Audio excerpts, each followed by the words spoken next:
Hey everybody, Todd Dammit Kerns here. Today, brought to you by the fine folks at People for Animals, one of my all-time favorite charities. Today I'll be speaking to an actual hero of mine. As a young man playing the guitar, this guy reinvented it in so many ways. He's an amazing dude, and he's done so many great things, and one of those guys that continues to grow and get better all the time. One of my all-time heroes. Sometimes you should meet your heroes. You'd be surprised. I love this guy, Steve Stevens from Billy Idol.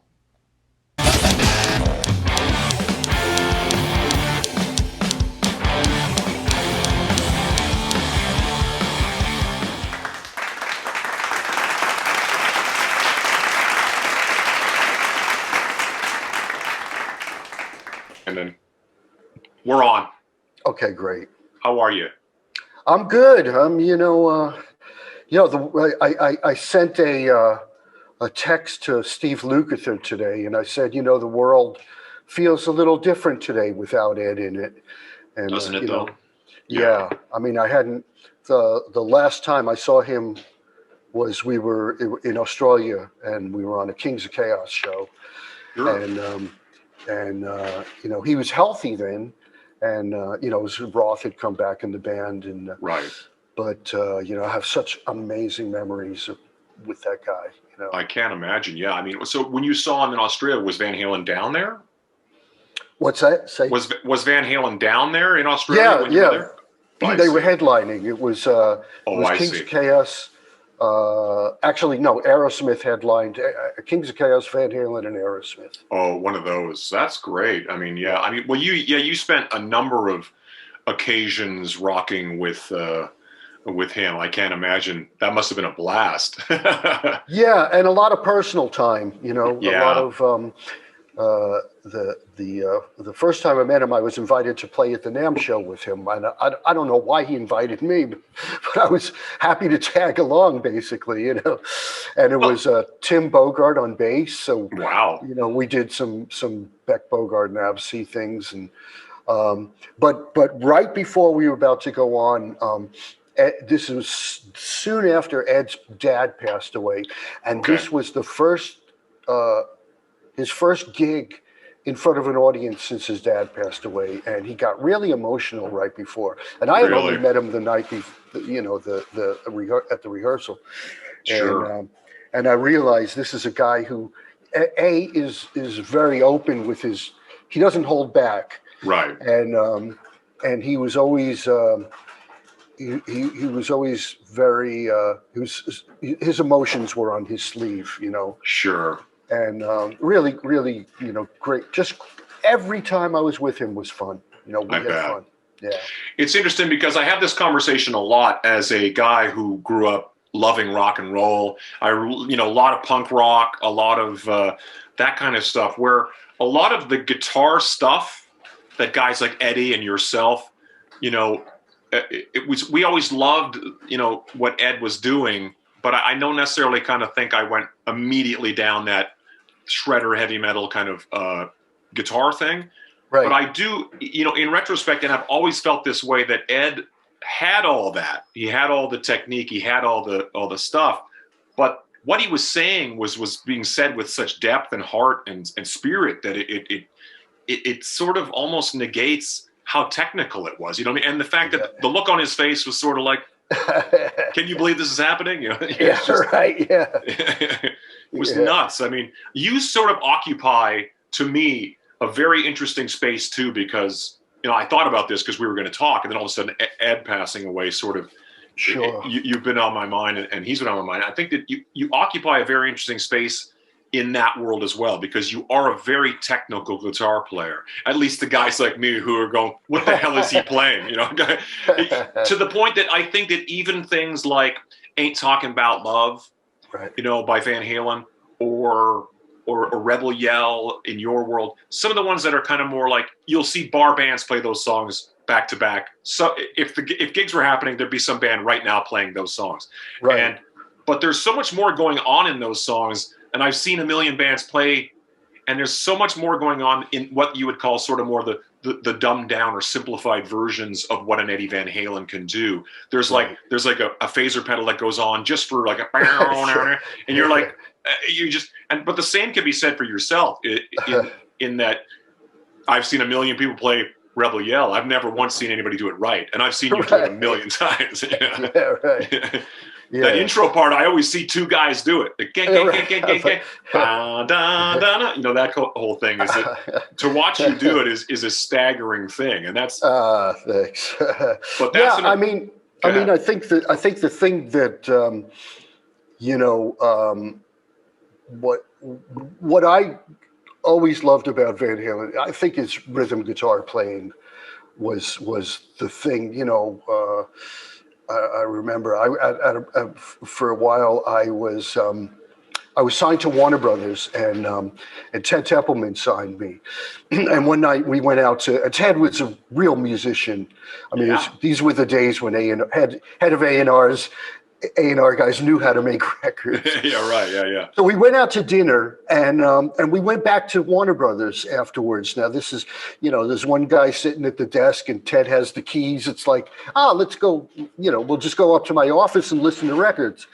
And he played me. He said, "What's your favorite Van Halen record?" Wow. And I said, I think it's Women and Children First. It's the one with Mean Streets on it. And that's Fair Warning. Fair Warning. That's the one. Yeah. He goes, yeah, you're from New York. You would pick the one the darkest one that sold the least. And I go, well, yeah, it kind of, it's got that kind of dark element to it. So he put on he goes, okay, puts on the actual acetate, the test pressing. Wow. He goes, well, and he had a great stereo system, and I said, man, Ted, I go, I know Ed's known for all this amazing, pyrotechniques and eruption, all that. I go, but those rhythm guitar tracks are and I think also the relationship between him and his brother, I mean, God just shone down on those two guys and made what they do so intrinsic and so intuitive of each other that, to me, it's always about Ed's rhythm guitar playing. And in any other band, Alex, would have been a god. You know what I mean? Yeah. Like, he is a god, but it just happens to be he played in tandem with his brother, who was just this big blinding light. Yeah. But you really kind of forget the way they kind of played. And my friend mentioned it yesterday. They said, look, Alex Van Halen hasn't played with anybody else except Eddie Van Halen his entire life. So crazy. It's a real thing to imagine. But I mean, and I guess that goes to show for two kids growing up playing music together that, that they would work in each other's pocket like that is nuts. Right. Yeah.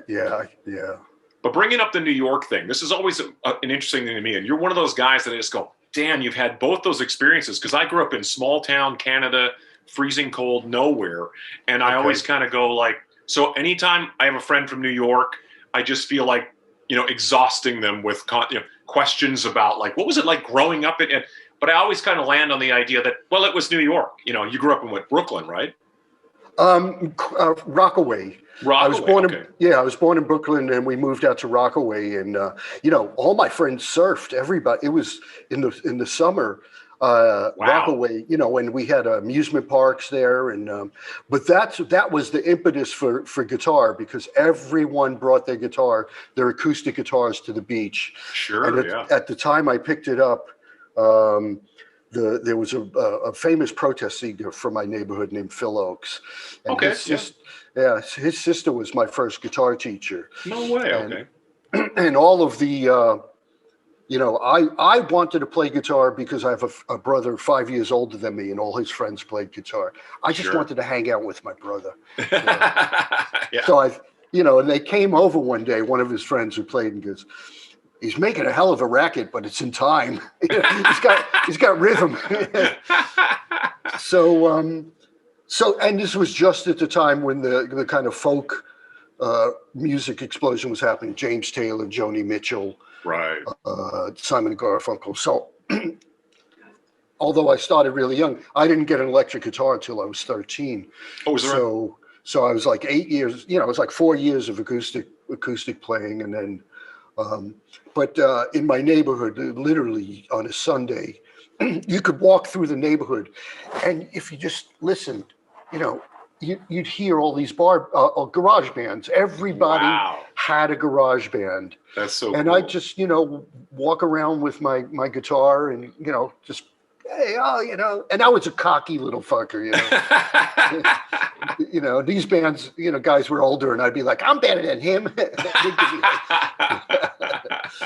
So, but eventually I went to the high school performing arts, and then I got in as guitar, and then because the guitar is not a symphonic instrument, they asked me to play viola, and I'm fucking awful. I lost interest. But what happened was in my at the beginning of my senior year, there was, how in school there's always a cool kid, right? Yeah. And so his name was Robert Fitch. I remember his dad was a Broadway actor. So he goes, hey, you want to hang out in the city? Yeah, cool. And he brings me to the Mercer Arts Center. He knew somebody. Cool. We got in the back, and I saw the Heartbreakers with Johnny Thunders. Wow. And next morning over breakfast, I tell my parents I'm dropping out of school because my education is at the Mercer Arts Center. Absolutely, yeah. And there was all these clubs happening, and Max's and CB's, and I can't imagine, tracks, and just so by then, I kind of got, I realized Manhattan was really the mecca of anything musical. Oh, absolutely. I mean, I was lucky enough to be signed out of New York in the 90s. So we spent a lot of time in the city. But it's such a markedly different scene. And you've managed to live on both coasts now. This is part of the thing that I find most interesting when I get to talk to a guy who's spent a chunk of time in the city, because you lived in the city, I assume, for a giant chunk of I did. Of all that.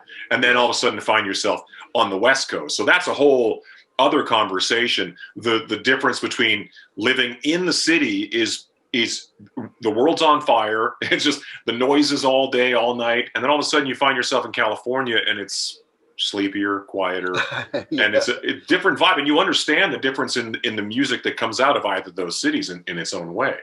Did you, so when you find yourself picking up the electric guitar, who were the guys that made you go, I want to do that? You know what I mean? Well, obviously, I got a little Univox.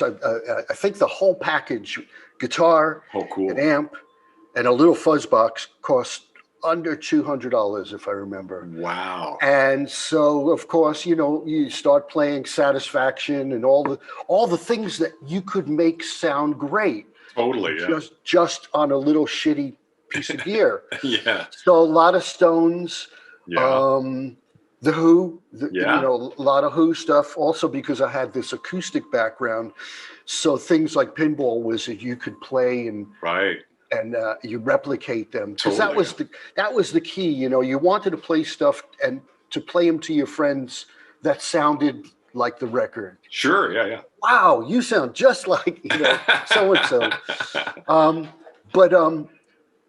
But I had the very first guitar teacher that I had that I really cared about and connected with was a flamenco guitar player. Right, yeah. So, and he had a great story. He'd escaped from the Nazis, and second, he's a Romanian gypsy, and guitar, in his words, guitar saved his life. And you could tell the minute he picked up the instrument, all this love and everything, emotion went into it. So I had a bit of a background in folk and some although I didn't read, but flamenco. And so the first time I think I heard some of the prog guys like Steve Howe from Yes, Robert Fripp, they were utilizing these styles outside of blues-based guitar. Totally. I loved Clapton, but he was one of those guys that virtually plugged in and had the same sound for the whole song. And And then, so I hear these prog guys and the music's interesting. And I was such an Anglophile. I had my subscription to Melody Maker. And, and there was a radio station, WNEWFN, and every Friday they had a show called Things from England. And they would play for 2 hours all of the English stuff that was happening.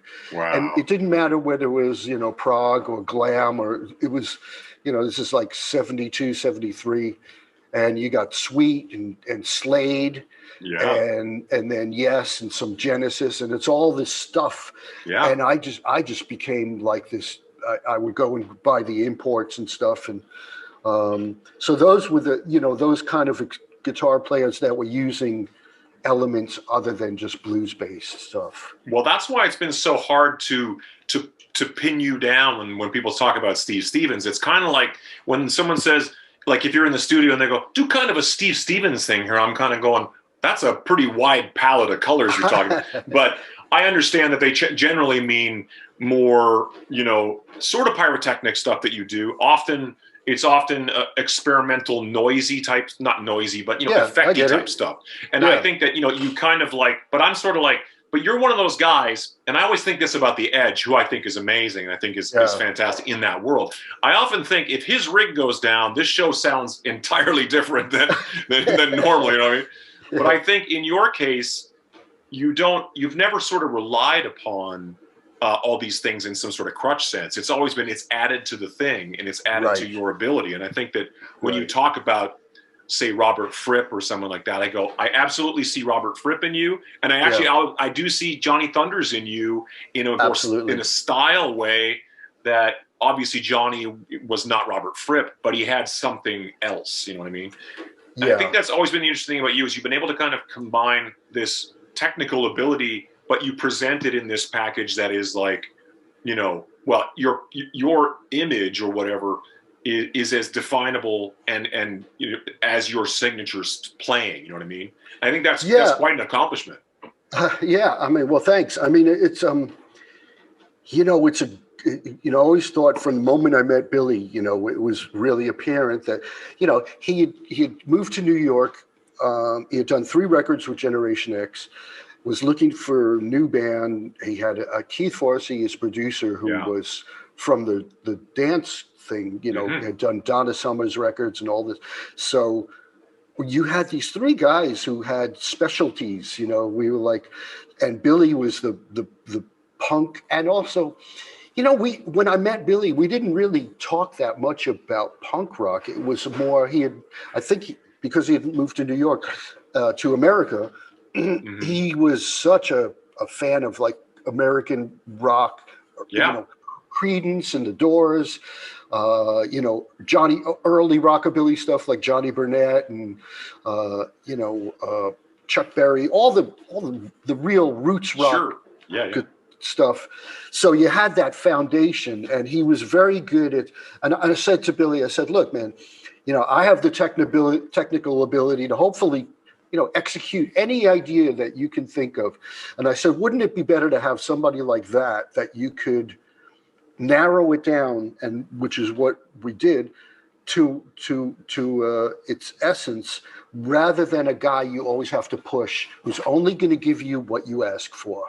Right. And that served us well because I remember we were playing stuff, and I wasn't aware of Susie and the Banshees, and he played me a couple of Susie and the Banshees things. Oh. And that guitar player, John McGee, was very experimental. Very, And I said, you like this stuff? He goes, yeah, I love it. I go, you like that guitar stuff? He goes, yeah. I go, great. We're gonna get along just great, because I loved what John was doing. Yeah, totally.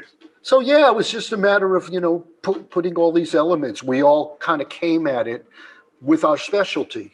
Right. Were you already experimenting with different sounds and pedals and noises and all that kind of stuff? Absolutely. I built pedal boards for people to save up for amplifiers. Actually, this is funny. Right before I met Billy, there was an open audition from Electro Harmonics on 48th Street, and they were looking for a product demonstrator. And they said, it's open. It was an ad in the Village Voice, open auditions. I show up, just bring your guitar. you get in the room, and there's about 10 pedals on the floor, and they're not connected. You have to connect them and demonstrate them. And so, there's a lot of guys, doing this, doing that. So I did my thing. I never heard back from them, and I kind of forgot about it. I joined Billy Idol, and lo and behold, about 3 months after I joined Billy, there's an ad in the Village Voice looking for Steve Stevens. Call Mike Matthews from Electro Harmonics. You have a job. So I called him and I said, man, I just got in my first real band. Yeah. I go, I'm honored, but thanks, but no thanks. In another lifetime, hopefully. Yeah, that's amazing. So I want to go back, because what I find interesting to me is I think I thought I knew a whole lot about Steve Stevens' career, but I didn't realize, and what I'm questioning now is your connection to Bill Aucoin is the connection to Billy. Am I right? Right. Yeah. Now, but you played on a Peter Criss record. Was that your connection to Bill Aucoin? No.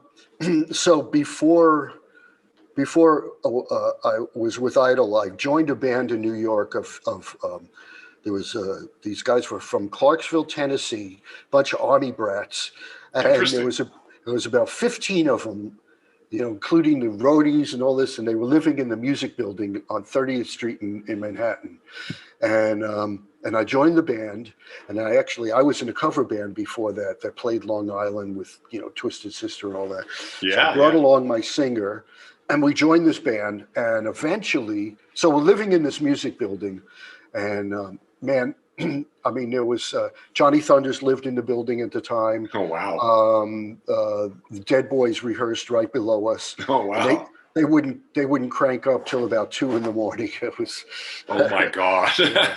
And Alan Vega lived in the building. Oh wow! Cyndi Lauper. It was just a great. Wow! Nobody had any money, but it didn't matter because we were all broke. Yeah, of course. So if you needed something, you went up to.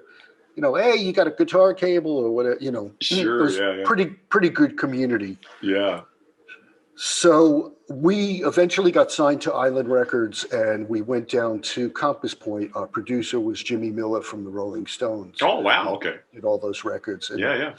And we thought we had it made. We were living in the Stones house, and we went from like one chicken pot pie every couple of days to a cook and a chef and a guy who climbed for coconuts in the morning for fresh juice. I mean, wow. We kind of forgot that we needed songs. Yeah.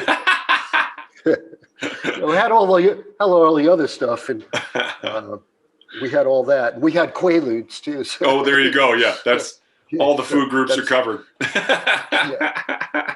So the album ends up being shelved.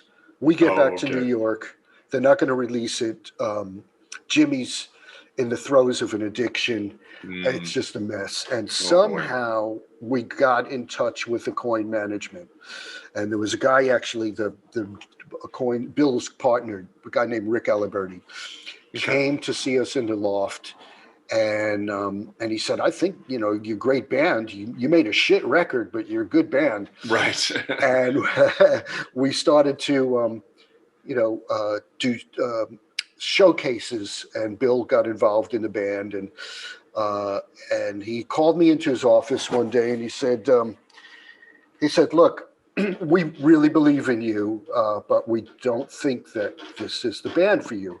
Interesting. You need songwriters, and you need people to challenge you, and people you can learn from on your level. And I said, yeah, you're right. And it's very hard. I left the band, and we ran an ad for about a week. Guitarists looking for musicians, and then about 10 days later, Bill calls me. Says, "You ever heard of Billy Idol?" And at that time. It was just, Dancing with Myself was being played in the clubs. Okay. So I knew that, and it was. And that's Steve Stevens on that song.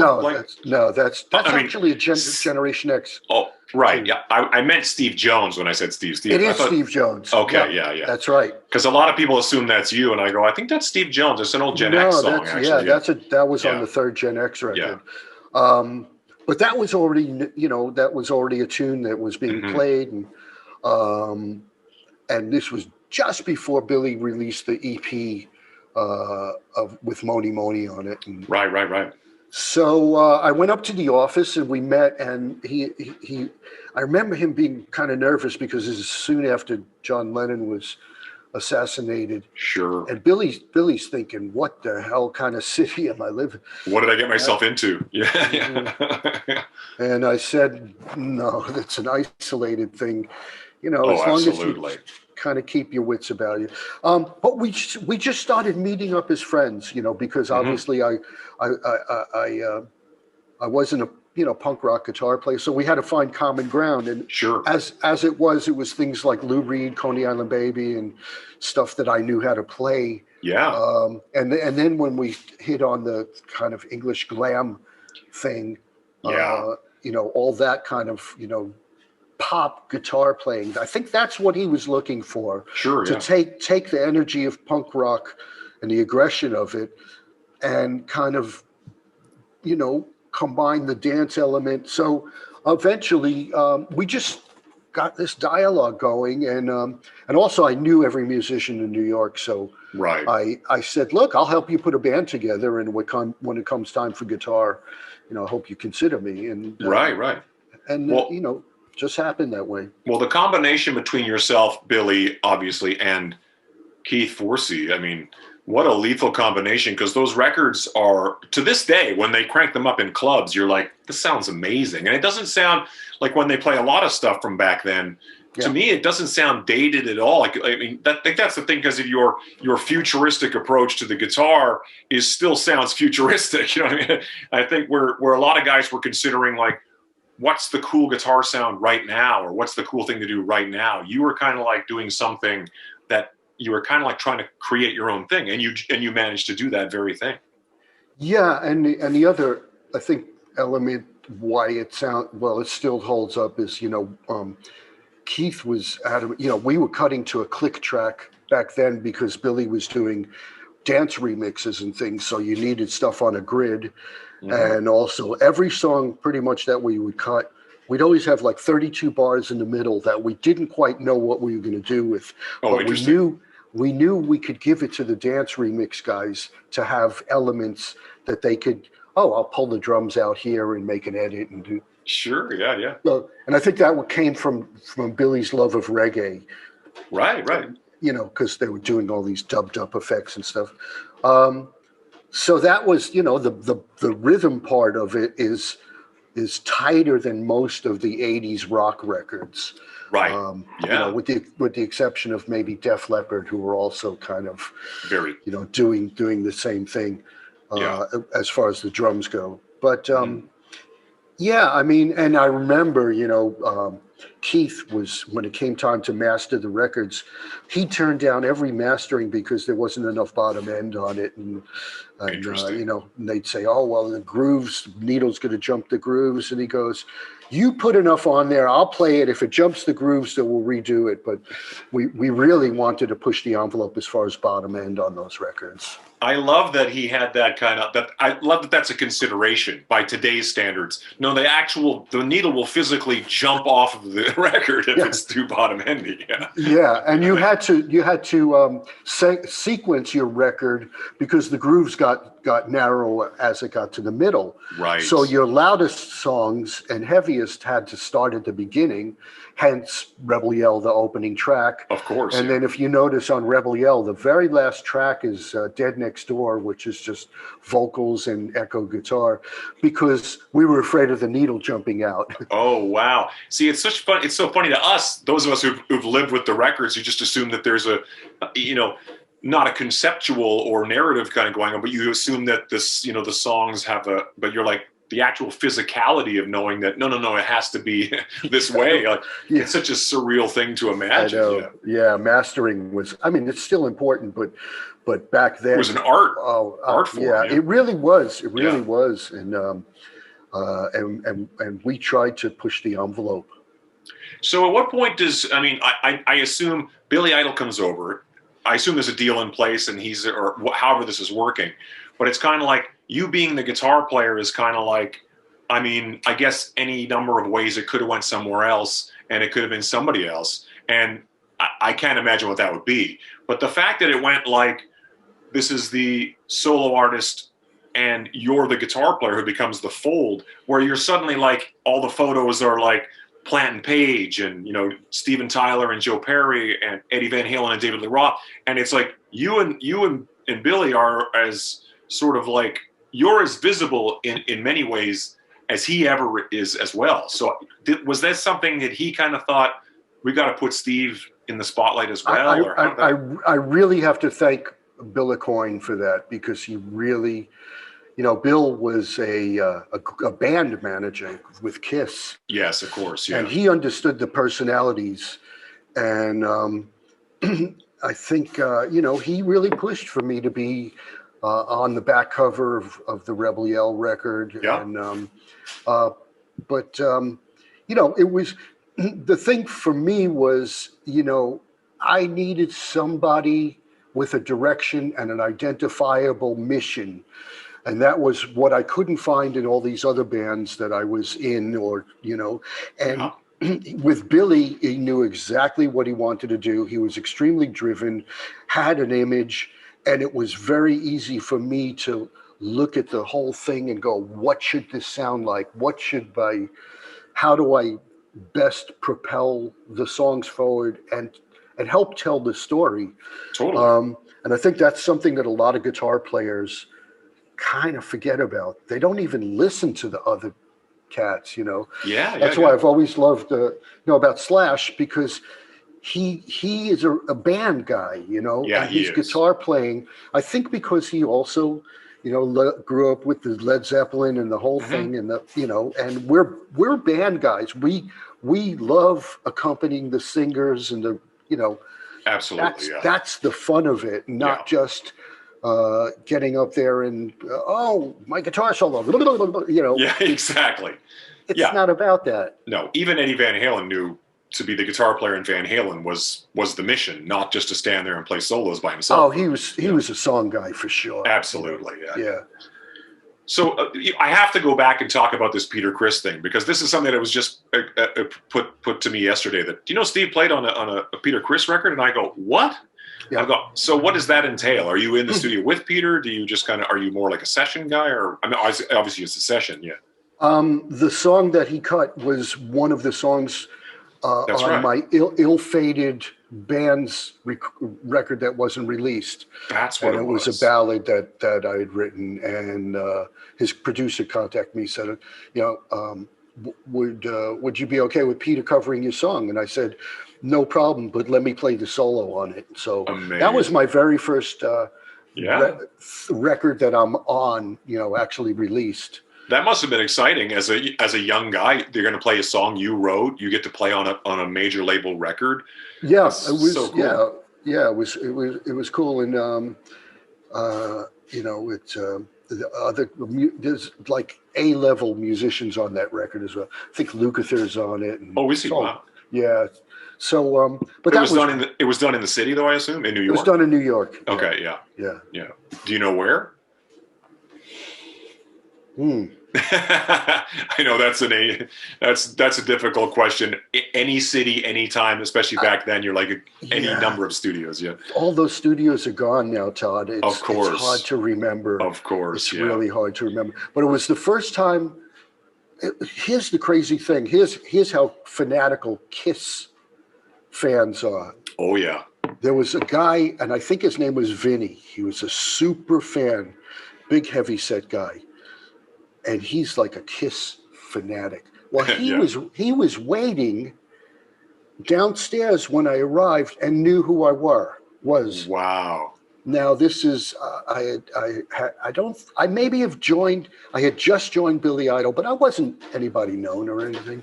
Sure. He said, Steve, can I get your autograph? And I'm like, who are you? All right. You know. That's a good feeling. Yeah. So, it was, that's my first recording. Amazing. So how quickly after, it seems like the Billy Idol thing exploded immediately, at least in my memory when I think about, well, yeah, because I mean, White Wedding or something like that, by the time, actually, I guess Hot in the City was technically the single before White Wedding, right?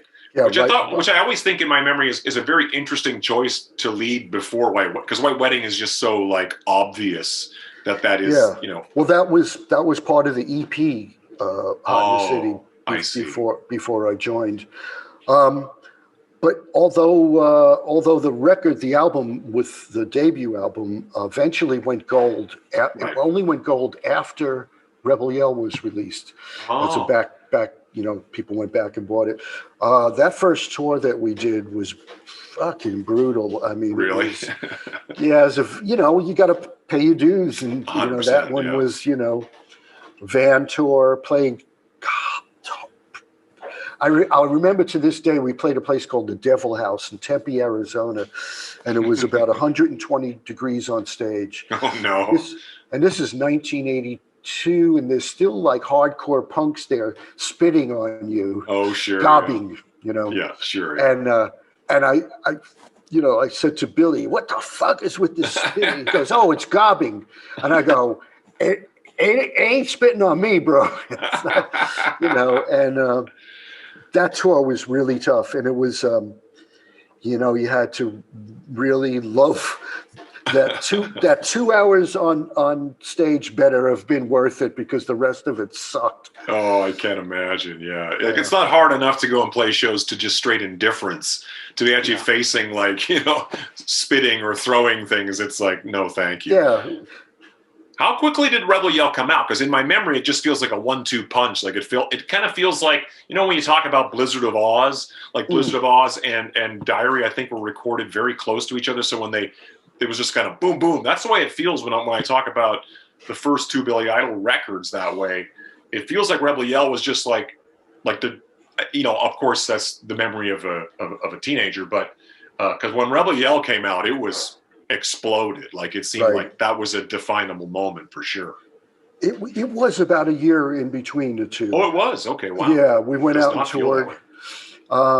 But what had happened, we didn't have a single on that first album, and Rebel Yell, Billy, our Keith locked Billy in the studio all night. Said, "You're not coming out until you have the single." Right? Oh wow, okay. And we were staying at the Sunset Marquee.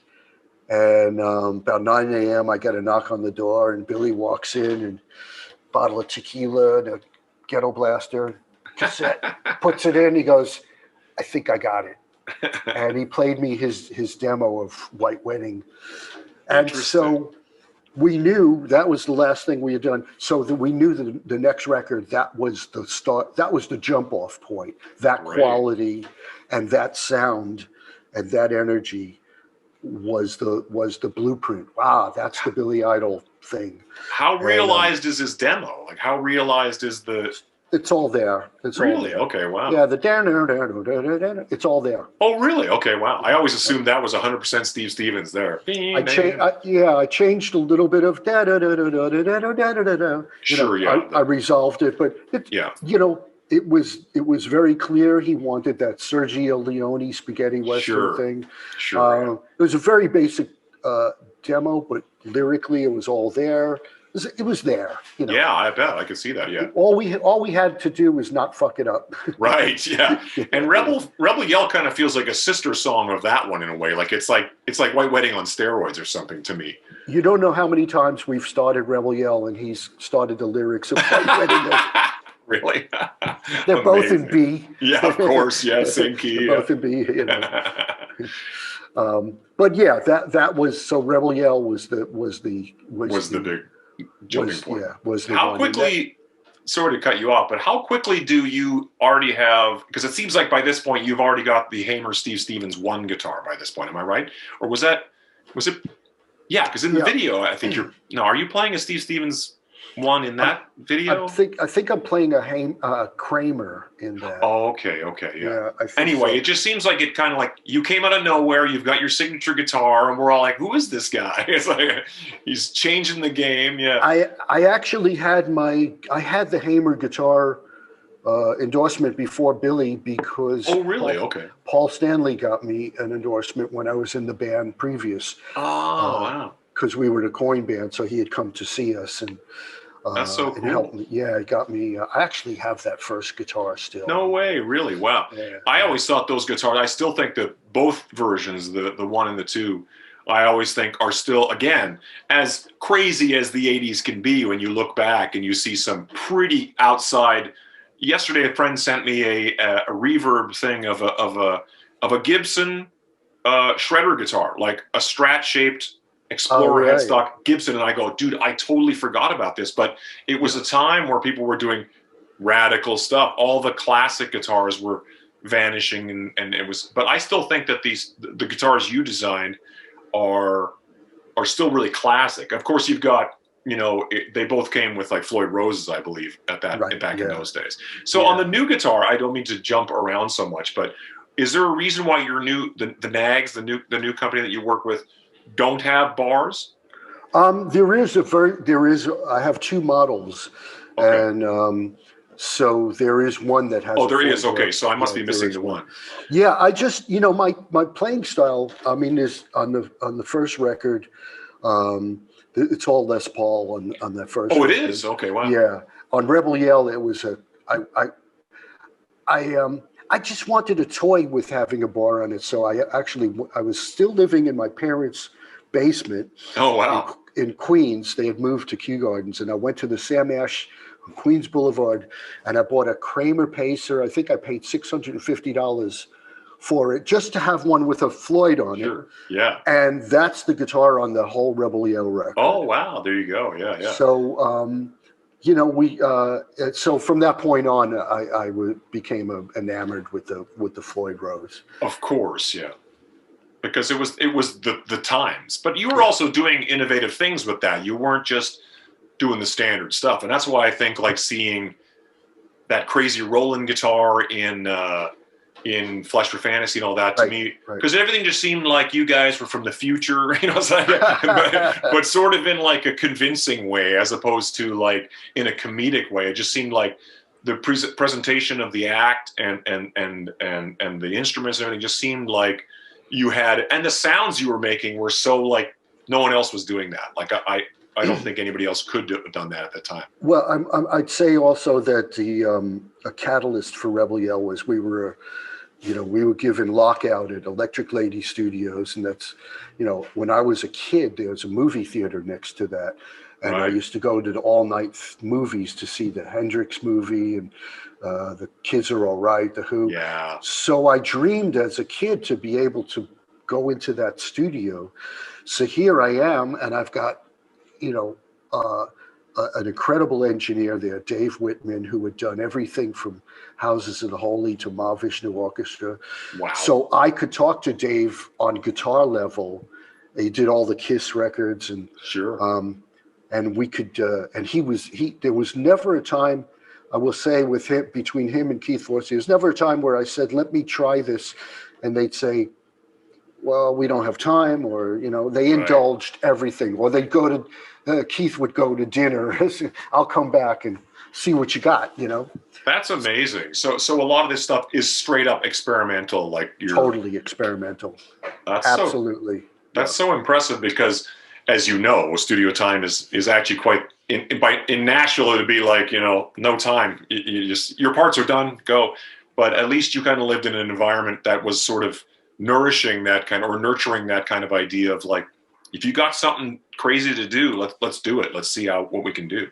Yeah, I lived about half a mile away, and most times I would sleep at the studio because it was I devoured the technology, and this is where this was Hendrix's house, and can you imagine? And I remember thinking, man, hey dude, give me something, drop me some good stuff, Yeah, exactly. Yeah, it was fucking great, absolutely great. It's such a weird thing to look back now, as it always is whenever I look back at, say, like the David Lee Roth years, or even like the Led Zeppelin output, or the Beatles output. It's such a short, when you really think about it, 10 years goes so fast. But your time with Billy, the initial stage of being with Billy is so fast. Like I look back at it and I was like, damn, this goes way quicker than I expected. And like musically, I'm listening to the records and going, wow. Because by the time Whiplash Smile and all that starts to happen, which is a whole other level, which is another good example of Billy being, you know, aware enough to know that your image was important. When you look at like To Be a Lover, the video, it's just you and Bill, you and Billy. And a piano player or some guys in the background that, you know, probably aren't on the record. But I just think it says so much about your presence by that point. Is there something around that area where things start to get kind of, I don't like to get into too much of like, why didn't you guys play together? But I know things get, being in a band is a night, it's tough, you know. It's like when you go to someone's dinner, you know, for the holidays and, oh, Uncle so-and-so doesn't come around anymore because they don't get along, you know. It just happens, you know.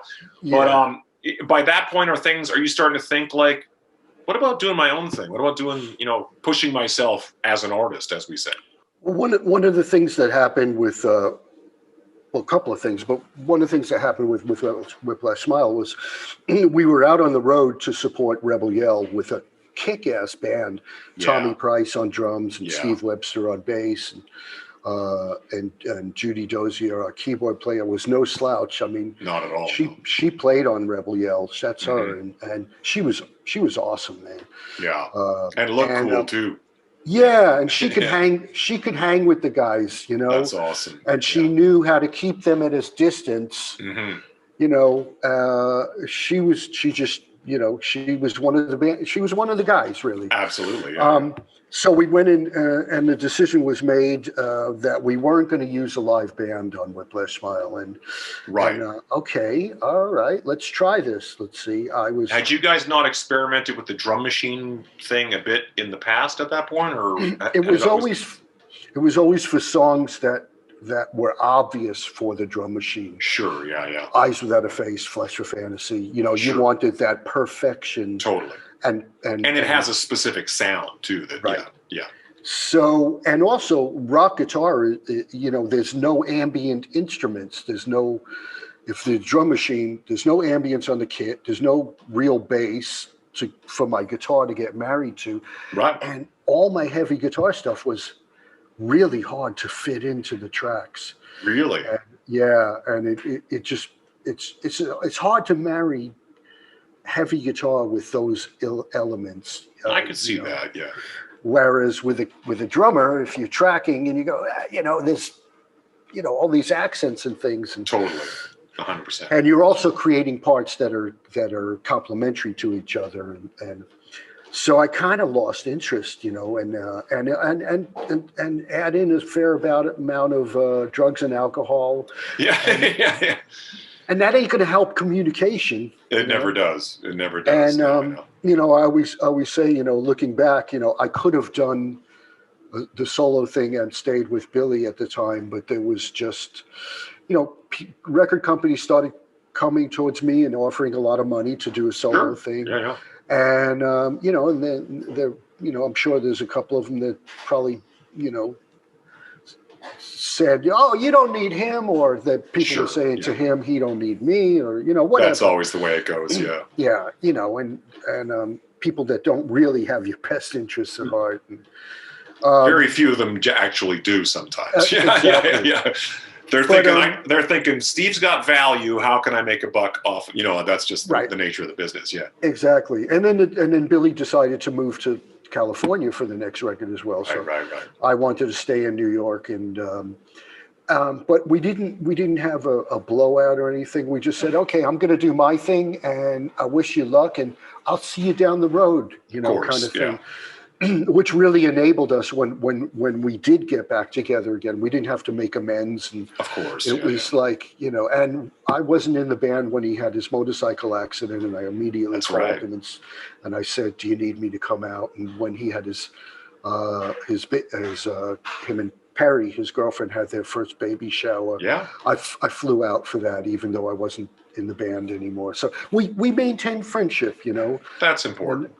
And neither of us slagged each other off in the press or anything. I think that was actually always, I always remember that being really cool, because I really do believe that no bands never really break up. And we can make examples of whether it's, you know, I suppose Crosby, Stills and Nash is one of those ones where I think like, yeah, those guys probably won't. I don't know if they'll ever play together again. But, you know, once in a while, I think if the Eagles get back together, if Guns N' Roses can get back together, you know what I'm saying? Right. It's like one of those things where we have that conversation. If John had lived, the Beatles definitely would have done something. And that's a heartbreaking one there. But, and when I think that, you know, the road, you know, your road goes on, his road goes on, and they do eventually come together. That's just the nature of how these things work. And as long as you can be respectful, then that's the way these things go. Because you had a lot of great adventures outside of Billy. That's what it enabled me to do. And because I signed to Warner Brothers, that's how I got involved in doing Michael Jackson. Quincy Jones called Ted Templeman and said, you know, we're working on the follow-up to Thriller, and we've got another rock track. Who do you suggest? And Ted said, "Oh, you should call Steve up." And so that was such a perfect. I mean, it's funny because we talk about Ed. You know, Eddie Van Halen being on Beat It was a massive crossover moment of pop music and hard rock, kind of like that solo, just kind of. Yeah. But then your involvement, huge. I mean, but of course, Ed's not in the video. You know, he didn't make any sort of appearance. You're actually in the Dirty Diana video, and your image at that point again is. I mean, Michael was no idiot. He was very aware of what was going on. I've always been told this. He always knew. He knew about Metallica. He knew about whatever. Absolutely. And so your image and your playing, more importantly, obviously, it adds so much to that track, which is still a classic track. If Michael was alive today, that would be in the set, 100%. Yeah.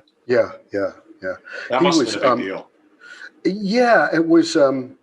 You know, and I was nervous because I was still living in New York. I flew out to LA to do the session, and I was only used to doing Billy Idol sessions, which were just Billy, myself, and Keith. Right. For 90% of the time, and I'm thinking I'm going to walk into the studio and there's going to be an entourage, and you know, and there'll be monkeys and all this. Elephant Man bones, and and I opened the door. It was at Westlake, and I opened the door, and it's just Michael, Quincy, and the engineer. And I go, oh, they kind of work the way we do, you know. There you go, yeah.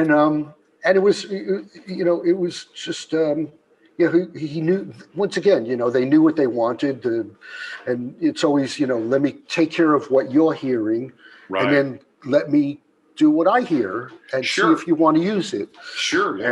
The funny thing was, though, I when I came to do the solos, I go, okay, I'm going to do solo. And this is the days before we figured out to put the amp heads in the control room. So I'm out in the tracking room. Sure. So I come back, I do my stuff, I got the headphones on, and come back in, and Michael goes, "Oh, I really like the high notes." And I go, okay, he likes the high notes. So when I met Eddie Van Halen, right, I go, "Hey, Ed, I worked with Michael Jackson on a track, you know, did the, you know, thing." He goes, "Hey, man, did he say he liked the high notes?" Wow. I said, absolutely. That's hilarious. Wow. Yeah. So do they give you a certain amount of free reign? Because you start to do your Steve Stevens thing, you know, in that song. You have to. You can't not. I mean, I'm sure they were like, that guy, he has to do his ray gun effect noises and stuff, all that. The version that I played on it had to have been about 7 minutes long. Oh, they edited it down. So I just gave them everything in the kitchen sink. Right. Yeah. Everything. And they kind of edited it down. Well, it's interesting because, you know, having worked with a number of producers who are mostly rock producers or like to sit down with a guy like Quincy Jones, that's kind of like, you know, that's a whole other thing. Like he's like a Jedi master of funk and a whole other thing. It's, the best at what he does. Yeah. Yeah. And I'm a huge movie buff, and he had done some great movie scores and TV scores. He did the score for a movie called The Pawnbroker. Yeah. When I met him, I said, man, that score is because he was a jazz musician, so he's a trumpet Of player. course, yeah. And he goes, you know that stuff? And I go, yeah, I'm a real movie buff, Sure, yeah. And so he paid me what I thought was a great compliment, although I didn't know we were working at about an hour and a half into the session, and he turned to Michael and he goes, "Who does he remind you of?" And I'm going, "I don't know." And Quincy goes, "Bruce," meaning Springsteen. And I thought, I think Bruce is pretty cool. I go, I'll take it. I don't know Bruce Springsteen, but hell yeah. I think it's the East Coast thing, maybe, Sure, yeah. I said, okay, I'll take it. So around this time, when does the Top Gun soundtrack come into play? Is that during this break between you and Billy as well, or was that? No, actually, that was actually earlier, wasn't it? Yeah. Yeah, so when we were working on Whiplash Smile, Harold Faltermeyer came in to do keyboards, and Harold and Keith Forsey had worked together with Giorgio Moroder. Oh. So Harold was with us for about a week, and he pulls me aside and said, "I'm working on this movie score. It's this new actor named Tom Cruise. I think he done Risky Business." So Harold says, I'll show you some footage. And this is a days of Betamax, Right, yeah. Tape in, and shows me the aerial footage, which now it looks like little planes on a stick, Yeah. compared to CGI, Sure, yeah. But back then I was like, wow, look at that. Yeah, of course, yeah. So I remember this, Saturday night, we finished the Billy Idol session about 10 o'clock. Harold puts the multi-track on the machine. It's the days of tape. Sure. And it's the whole tracking session, I think, was a couple of hours, really. It was let's capture the melody. And oh, okay. So that was literally in a day you did your bits. Oh yeah, it was in one evening, and then I forgot about it, and then I did. It was really just an afterthought. And then they're like, "Here's your Grammy," and you're like, "Oh, right."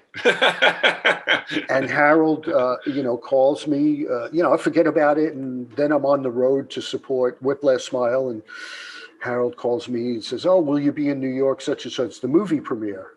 I go, "Okay," and by then, the soundtrack had blown up with Danger Zone and Take My Breath Away and all this. Yeah. And then he called me from Germany, said we got nominated for a Grammy, and I go, "Get the one of those."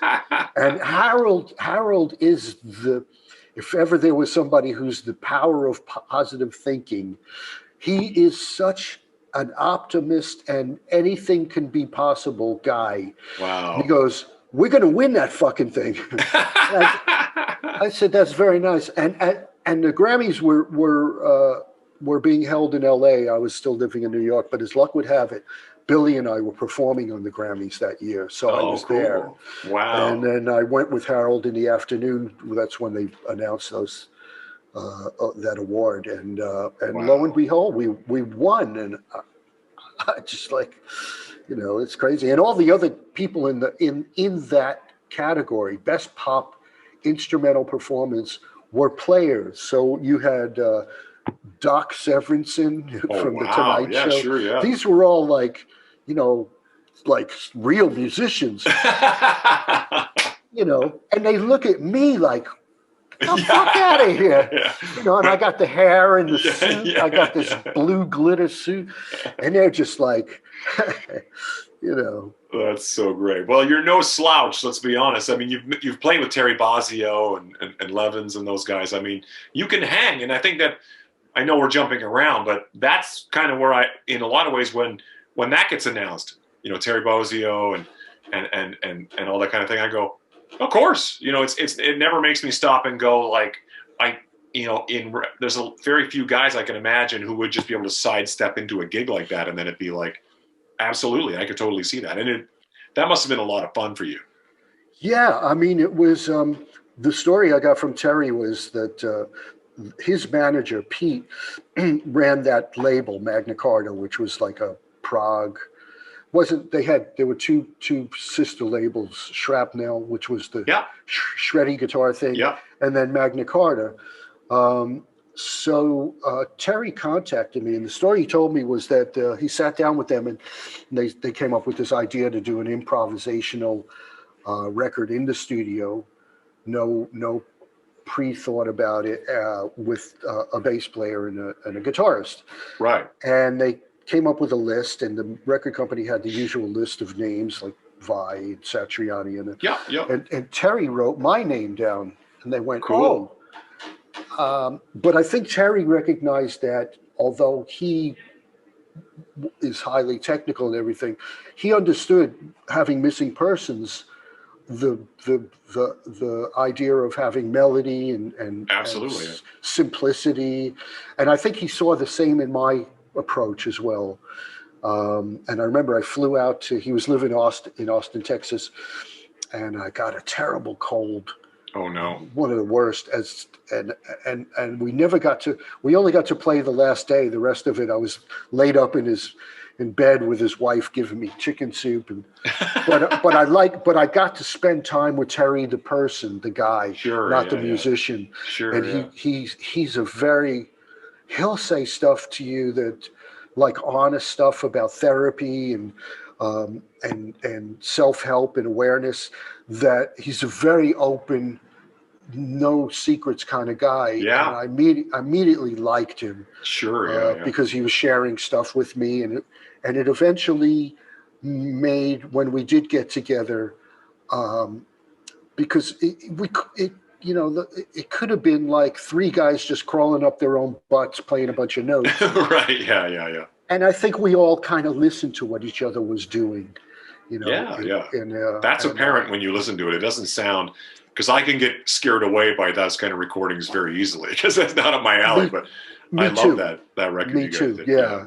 And obviously Tony Levin kind of kept it together. Yeah, he's a monster. Yeah, and he's also, he knew to keep it simple. Sure. Yeah. Well, that's the interesting thing about. I mean, that's funny that you mentioned Missing Persons, because I look back at Missing Persons, and those are really underrated records still to this day. Great records. And there's some Steve Stevens-isms about those records, and I'm never quite sure if Warren was trying to, you know what I mean? Like, there's a cross-pollination of that sort of futuristic guitar playing that was not going to be, like, he was trying to push that forward, and I thought that's very interesting. You sort of eclipse it in a much bigger way, but I think Warren definitely was one of those guys as well. Absolutely. Yeah, I agree. Yeah. But there's a lot of that. I mean, like those Zappa type guys, you know that those guys can hang, Vinnie Colaiuta and all those guys. Right. You're like, to say, like, I'm going to show up, plug my guitar in and play with Terry is like, okay, this is next level. Like, cause that guy does stuff. I don't even know what's going on. Like, I'm trying to. Nor did I. I kept saying, he's playing. I go, Terry, just let me know where one is. Yeah, exactly. Like, can you count me in? Yeah. So at what point? Yeah, go ahead. It was all, it was fun though, Oh, of course, yeah. And I was very humble about it. I said, look, I've never done anything like this, and if I muck up, that's you. You asked me to do it. Exactly. Yeah. I'm the guy you brought in. So when we talk about that, because there's a whole list of Robert Palmer, Rick Ocasek, who are some of the standout that you? I mean, obviously Michael's a big one for you because it's such a high profile one. But when it comes to session stuff like that, just sitting in, who stands out for you? Well, Robert was the first rock star I ever met. I met him before Idol when wow, okay. I had mentioned my band went down to Compass Point in the Bahamas. Right. And Robert was living across the street and walked into the studio one night.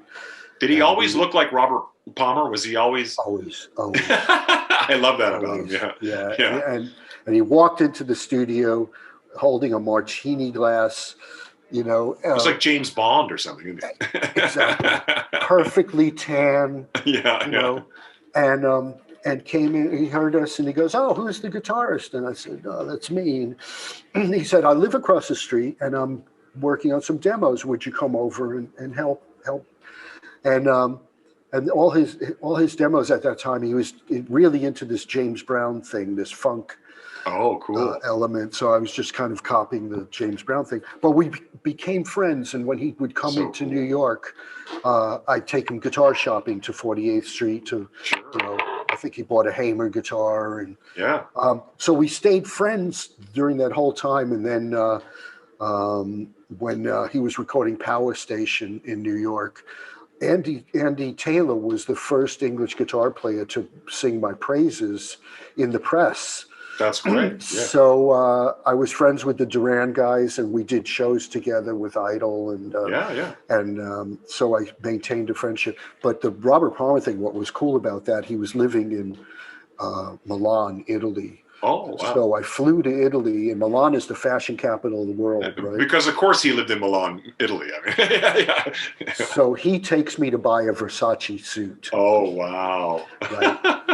And takes me, he goes, I'm going to take you to a hotel that has the best martini in the world. And if anybody knew martinis, it was Robert. Sure, yeah. And, I got my martini in a Versace suit, and the full Robert Palmer experience, it sounds like. Yeah. Everything you would want it to be. Yeah. He was, and it's so funny because when you talk about Power Station and then the later solo stuff, which to me, I always say it's kind of like there's elements of like when you bring up Andy suddenly showed up and was like, whoa, he's like throwing down, like he's playing guitar. And then that stuff that Robert went on to do, I feel like your imprint is on a lot of that stuff as well. Like I feel like you made guys look at the guitar and go, oh, I could do whatever I want if I decide to take the mitts off. You know what I mean? Well, the guitarist on Addicted to Love and that is a buddy of mine named Eddie Martinez. Dude, I've always wondered who that guy was. It's so funny you bring this up because I'm always like, who played guitar on this? Yeah.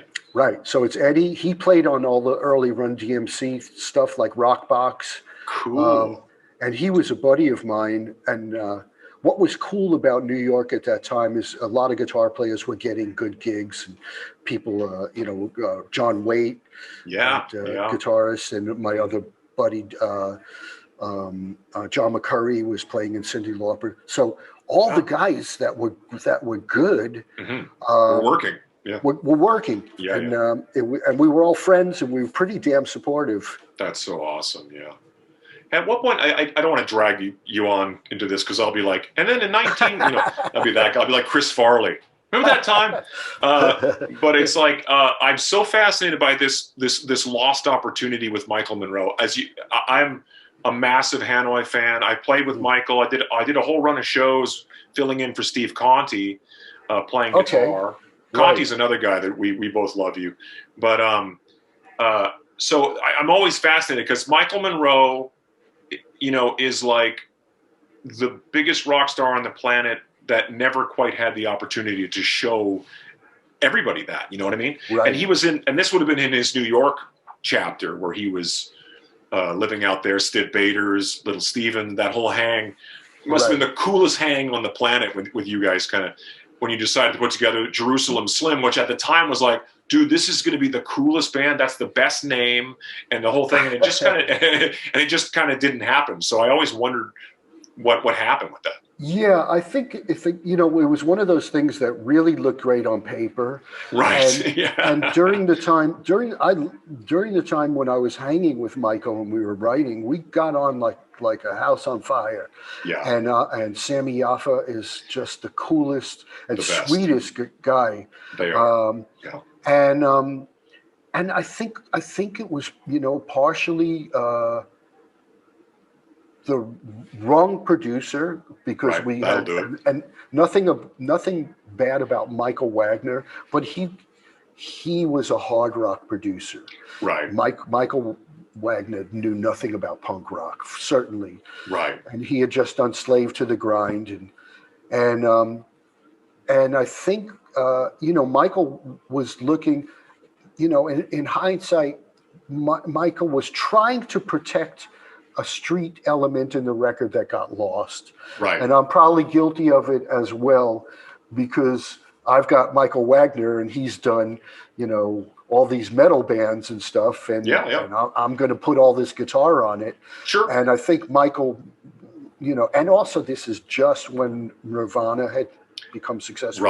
Right. So bad timing for a metal record. Yeah, exactly. And, everybody felt the fallout of that thing. And I think, Michael Monroe saw this happening, but didn't express it until the mix. Okay. Wow. It was a little late. Right. you Yeah. know, Yeah. And he and I had a falling out over it. And for Right. many years, Yeah. he said some not very nice things. But I think it's, I've seen Sammy since then, and I was, man, it was I wasn't really the most courteous person, you Okay. know. And Is I it think is that a New York thing though? might be a cocaine thing. Yeah. Because you seem perfectly courteous these days. I don't know. You seem, you know. Yeah, and I think Maybe once that's again, the married life, California. Who knows what? yeah, and being sober and Being sober, sure. I'll Yeah. tell you one thing: age lets you appreciate people. Sure. Yeah. Of course. But I mean, but go ahead. Yeah, it just it was ill-fated. I think the intention was good. I think Michael wasn't represented properly on the record.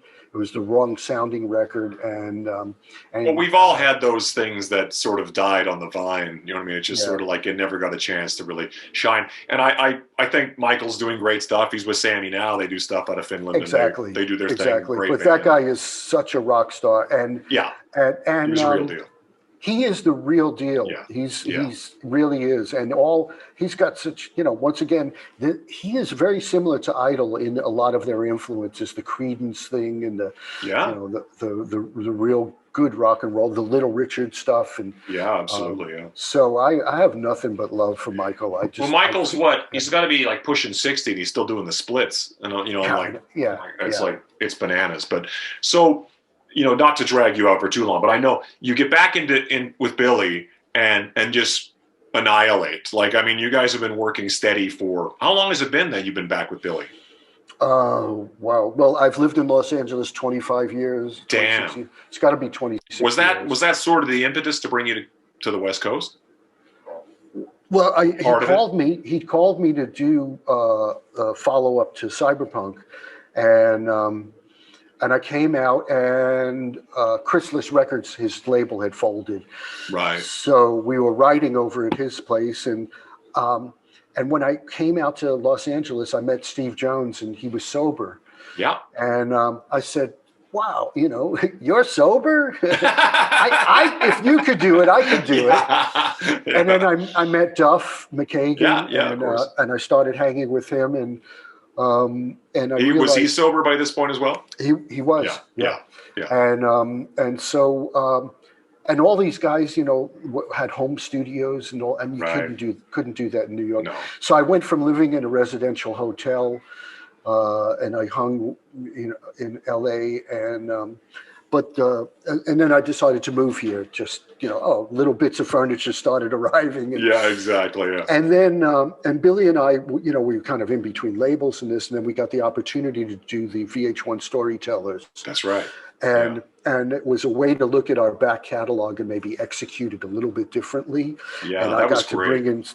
got to bring in some of my flamenco, brought in my buddy who played cajon, percussion. Yeah. And it was the first time Billy and I we went back to New York to tape it, and we were in the van coming from the airport, and we passed by where we used to rehearse, and we both kind of looked at each other and winked and went, this feels good, Yeah. We're doing this for the right reasons. Yeah, it's like a triumphant return to the and our friendship really became solid at that point. We kind of went, there is something to what we have together. Of course, and I think, even as a Billy fan, even during those years, Cyberpunk and all that kind of stuff, it was like you were missing. I don't even know who was there, but it was like they never really sort of said, like, let's put that guy, he's the next fold. It was just sort of like an obvious hole is here, and that's just the way it's going to go until Steve returns. And I think when you did, it was sort of like, it feels like you guys have never stopped. Like it's like, until friggin' pandemics happen. It's sort of like you guys are always going. And I think that's so cool that you guys just keep slamming away. At what point did you fall back in love with the flamenco, or was flamenco always a part of your thing and you just finally decided to present it to the world? Because when you did that, it was like, well, you can do this too? Enough already. So one of the reasons I ended up doing a Vince Neil record, and one of the Yeah. reasons I did it was he was signed to Warner's, and it was already on the books that we were going to support Van Halen. Ed and I were friends by this time, and I thought, well, that's great. Totally. I'd love to do that. And we did the record, and we're out on tour, and we're out with Van Halen, and you can imagine the kind of partying we did with Oh yeah. me and Ed. And then Steve Lukather comes out on the road. Oh God. And it's like, the three fucking Stooges. And who happen to play guitar very well. Yeah. It depends when you caught us. Yeah. At about 4 a.m, we couldn't play very well. Yeah. But then grunge hit, and so I got off the road, and I kind of reassessed what I was. I couldn't play any louder or faster or any more shreddy or anything. Yeah. And I got sober at that point. I kind of reassessed what I was doing, and I went to see Paco de Lucia at the Wilton Theater, which is 3,000 people. Yeah. And there were literally women dancing and people carrying on, and I kind of went, wow, this is a way to kind of. I mean, his technical ability was just monstrous, but it never felt like shred guitar where you want to hold up scorecards or something. Yeah, right. And I put away my electric guitar for a while, and I said, I'm going to reinvent why, or rediscover why I picked up this instrument. Yeah. And I went around the world. I went to France to work with Algerian musicians. Wow. I went to England to work with Howard Jones, who had written this ballad for me, and sure. I was in Japan working on it. And all it was just me and my guitar traveling the world. And then I mixed the record in Hawaii, and it's that feeling has stayed with me. It was a really important step for me as a guy to appreciate what I was, this craft. That kind of got back to it. And to shift gears like that, when you've got nothing left to prove, or you've done what you don't need to go suddenly down this other alley. It's just out of complete passion and love. And it shows when you do it, because when you do it, it's kind of like, well, wait a second. It's kind of like, it's like when it would be like you putting down, picking up an oboe and just like shredding on it. Like, what the hell? Because it's sort of like, because what you've been doing during the course of the show is this Steve Stevens electric guitar thing, and then all of a sudden that comes out, and I'm just like, what? Like, what? It definitely makes everybody realize that you're, again, when you take away all the pedals and the effects and all all that stuff, it's like you show up and you can do it. Well, you know how that solo came about was when we were supporting Van Halen. Vince said, "Oh, you got to do a guitar solo," and I thought, the last thing I'm going to do is an electric guitar solo, because in about an hour and a half, that guy's going to play Eruption. And exactly. you ain't going to beat that. Exactly. Yeah. And I said, well, what do I do that's unique? I went, I'm going to do a nylon string flamenco solo. And I remember Ed came up to me after I did this, a couple of days afterward. He goes, man, that's so cool that you do that. It's like he goes, and I go, well, I'm not going to solo. I'm not going to shred in front of you, brother. Exactly. And he appreciated that I had my own thing. And it was very cool. Especially at that time when, it's such an interesting thing to talk about, because it's not always a given that there's going to be a guitar solo moment in the show. Right. It only happens with guys like yourself, Ed, Slash, but Slash in our thing, he's solos over top of us. There's a half-hour version of Rocket Queen on YouTube. Right. Look that up. It's a 6-minute song with 24 minutes of guitar solo. So there's that. Awesome. Yeah, I always dig it. But so before I cut you loose, what about things like Deadland Ritual? Is there any more plans to move forward? I mean, first of all, Geezer Butler, like, forget about it. Like, I every time we talk about like him, I'm always like, he's a legend. But that record was so cool and was so much fun. Yeah, I mean, there was the most of the tunes. I mean, there's probably about 17 or 18 songs written, and the original plan was to go into the studio this year and cut them. But as luck had it, here we are. Here we are. Locked away. And that's one of those bands you have to capture live.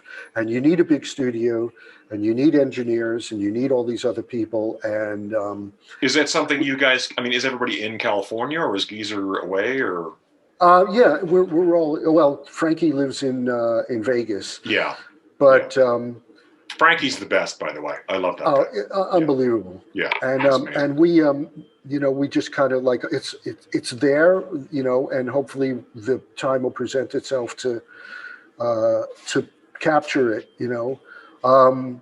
But as luck would have it, both when Billy and I finished, we do a Vegas residency, and we finished in Vegas in March, and COVID had just whispers were about it, and we stopped doing like meet and greets, and we finished, and we said, well, Billy wanted to get in and do some stuff, so I said, well, I'll quarantine, you quarantine, and we hooked up with Butch Walker, who's a one-man kind of operation. Yeah. And we said, okay, the three of us will quarantine.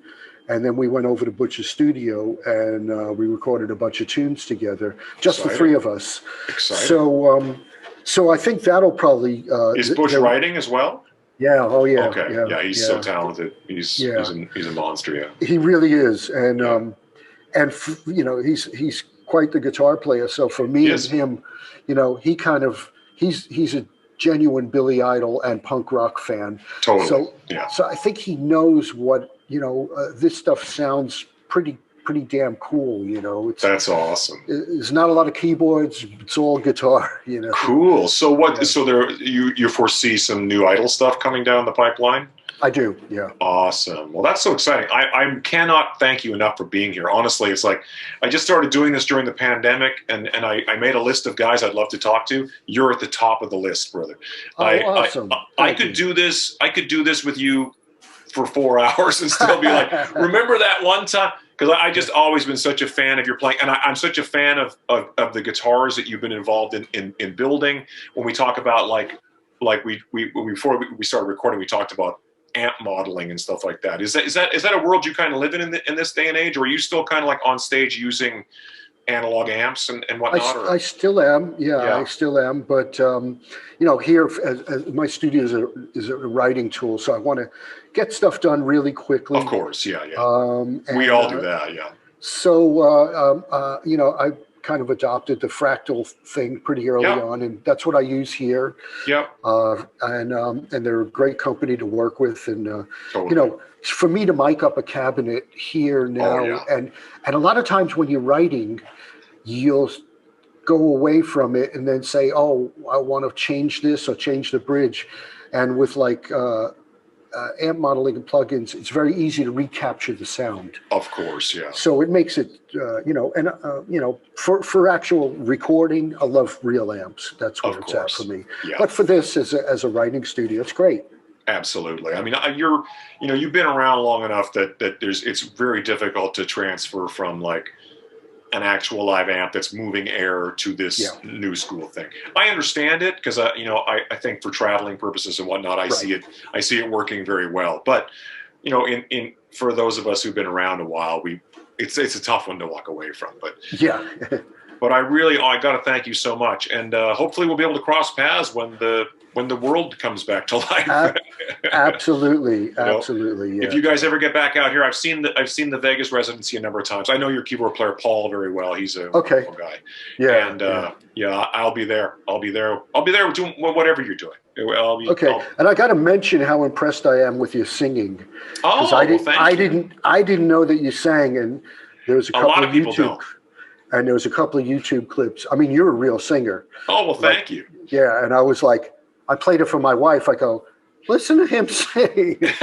So I'm giving you a plug here. I appreciate that. Coming really from you, that means a lot, honestly. Really good singer, man. Thank you, man. We got a lot of other projects and things coming out with me singing, so it'll be fun to get that out there. But I really appreciate you taking the time, brother. Thanks, Todd. Say hi to the wife and enjoy the rest of this bizarre period of we're living in. It is what it is. It is what it is. Okay, man. Thanks so much. All right. See you, Todd. You too. Take care. Big love.